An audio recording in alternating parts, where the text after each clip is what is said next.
everybody, Lindsay here, and welcome to another episode of My 5 Favorite, the show where I talk about my 5 favorite movie-related things. I don't necessarily think they are the best things, but they are my favorite, and they are subject to change on a weekly basis.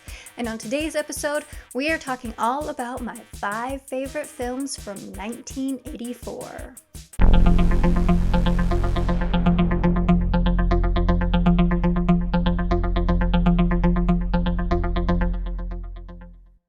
1984, the year that the Apple Macintosh personal computer made its debut. Apple Computer will introduce Macintosh, and you'll see why 1984 won't be like 1984. And so did these movies. Number 5. Number 5 was another big movie in my house. We watched it a lot. It was on TNT and TBS all the time, sometimes on HBO, just kind of depended. Things kind of just rotated around between those 3 stations when I was a kid. It's very much a high school coming of age tale, sort of. Yes, I'm talking all about Red Dawn.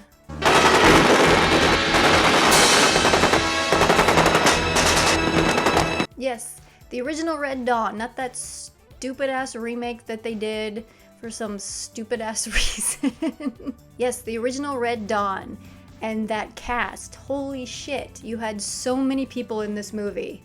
You had Patrick Swayze, you had Charlie Sheen, you had Leah Thompson, you had Jennifer Grey, you had C. Thomas Howell, and that's just a few of the people that are in this movie. There are so many young 80s actors in this film, and they all do a great job. A couple scenes that stood out to me as a kid as being pretty shocking was that opening scene in the school, in the classroom. It's got all those windows that were focused on, and all of a sudden you start to see all these parachutes, and then the people land, and the students are still watching throughout the window, and all of a sudden they open fire, and there's that one kid that didn't make it away from the windows. I will always remember that image of the one kid who didn't make it away from the windows.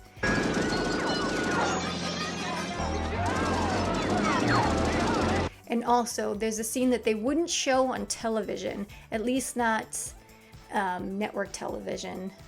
And I don't think they showed this scene on TNT or TBS either. They might have showed it on HBO, but I don't remember. But it's a scene that's not always included, and that's the deer hunting scene.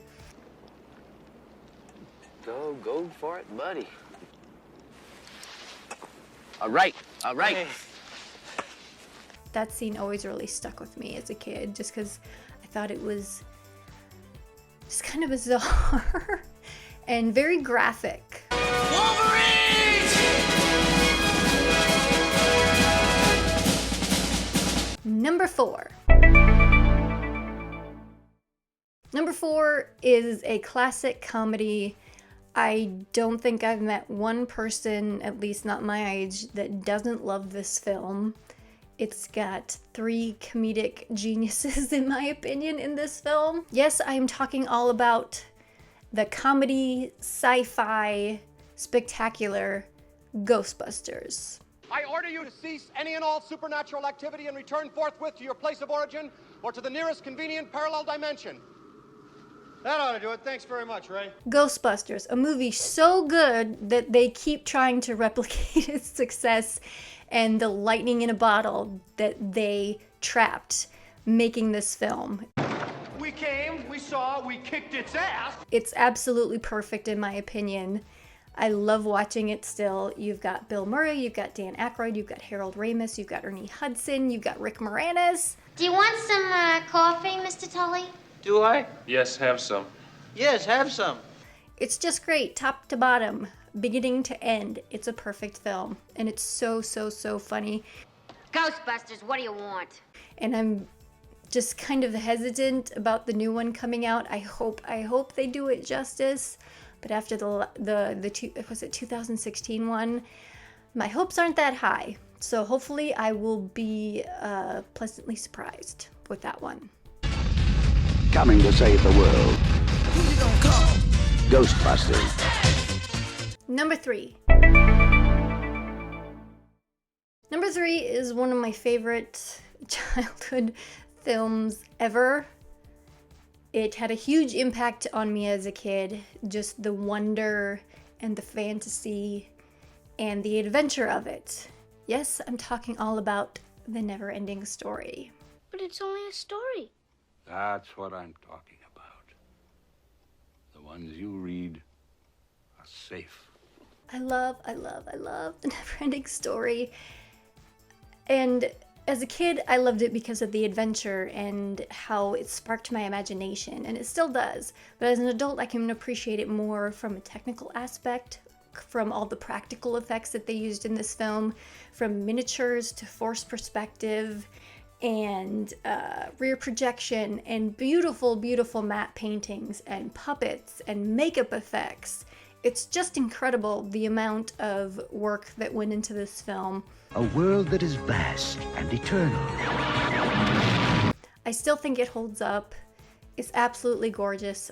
I just love everything about it. And that scene with Artex traumatized the hell out of me as a kid. I would bawl every goddamn time. Artex, you're sinking! Come on, get around! Poor Artex. This is The Never-Ending Story. Number 2. Number 2 is probably my favorite. I don't even know if I want to put this in the box of romantic comedy, but I think that's what most people would describe it as. I think of it more as a romantic action adventure film. Yes, I'm talking all about Romancing the Stone.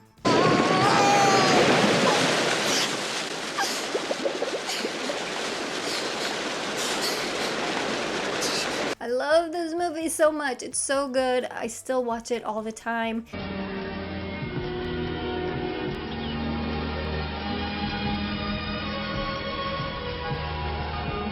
Michael Douglas and Kathleen Turner are my favorite on-screen couple ever. Their chemistry is amazing. It's so good. They work so well together, and it's so funny, and it's got Danny DeVito in it, and he's great. I lost my Langostino. And just the adventure. And one thing that I really, really love about this film that I've noticed more watching it as an adult is that she is not a damsel in distress. Ever. Maybe that first part when the bus first crashes, she's a little damsel-y in distressy, but for the rest of the film, she's not. All of the major trouble that they get in, she gets them out of, either by accident or just dumb luck. But she does it, or she gets herself out of it. And I love that about this film. You are John Wilder, the novelist? Yes, I am. I read your books. I read all your books. And it's so good. Go watch it if you haven't. Romancing the Stone. It's awesome. All right, I'll go back. But this time, you're coming with me. Number 1. Number 1 is highly regarded as one of the greatest, if not the greatest, action sci-fi films of all time. Yes, I'm talking all about The Terminator.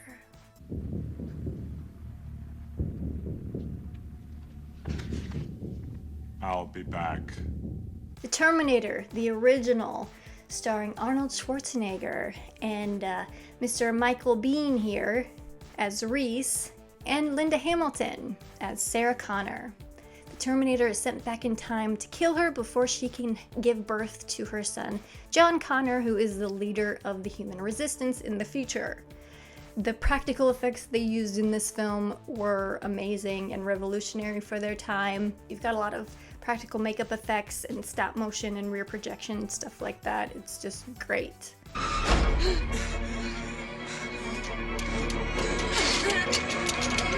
I think one of my favorite scenes is when they're hiding out in the parking garage and then they're trying to get away from the Terminator and the cops, and Reese, while he's driving and trying to get away from people, is explaining all the exposition to not only Sarah Connor, but us, the audience, so we know exactly what's going on. I thought it was a very good way to get exposition out without it seeming like an exposition dump. I'm here to help you. I'm Reese, DN 38416, assigned to protect you. You've been targeted for termination. It's very well done. Arnold Schwarzenegger is the Terminator. It's time for some honorable mentions, but first, these messages.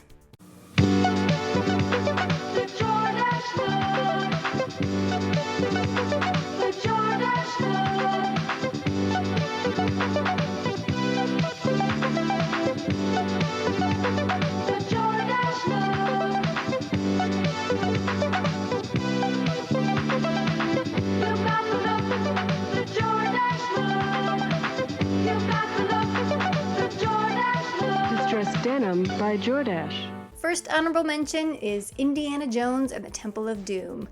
For a lot of people, this is their least favorite of the original trilogy.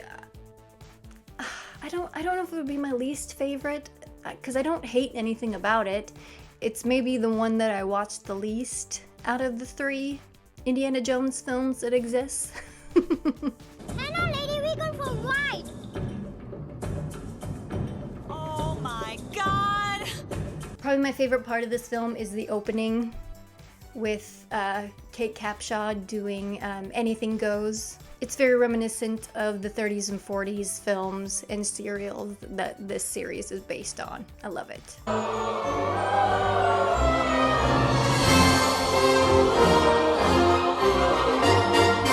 The original Nightmare on Elm Street. Yes, Freddy's debut. I love it because it's super dark and creepy. It's before he started getting the more campy Freddy one-liner stuff that emerged later in the series, which I also love, but taking it back to the original, it's very scary, it's very creepy, just super dark Freddy. I love it. Please, God. This is God. John Hughes' 16 Candles. Another great classic 80s film. You've got Molly Ringwald, you've got Anthony Michael Hall, and we can, especially women, can relate to just that one crush that we had in high school that we knew was never gonna happen because they were so much more popular than we were. But in the end, she gets her fairy tale ending.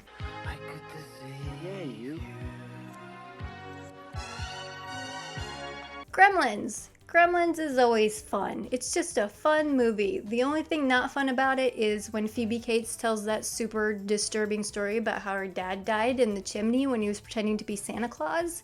Yeah, that was a lot. But other than that, Gremlins is great. Having fun? Pretty neat, huh? And last but certainly not least, we have Beverly Hills Cop. Another great comedy movie, but it's also a great action movie. Really, it is. That opening chase scene with the cigarette truck is awesome. It's got the right music to it. It's shot well. All the crashes and explosions are wonderful. And it's funny because if you look at some of the wide shots during that chase scene, you can see crowds of people standing around to watch all the cars get destroyed. And Eddie Murphy is perfection in this film. Disturbing the peace, I got thrown out of a window. What's the fucking charge for getting pushed out of a moving car, huh? Jaywalking? So that was my 5 favorite films from 1984, plus some honorable mentions. If you have a favorite film from 1984 or 5 favorite films from 1984, please put it down below in the comments. I would love to hear about it. But that is gonna do it for this video. So until next time, this is Lindsay signing off. I'll check you later.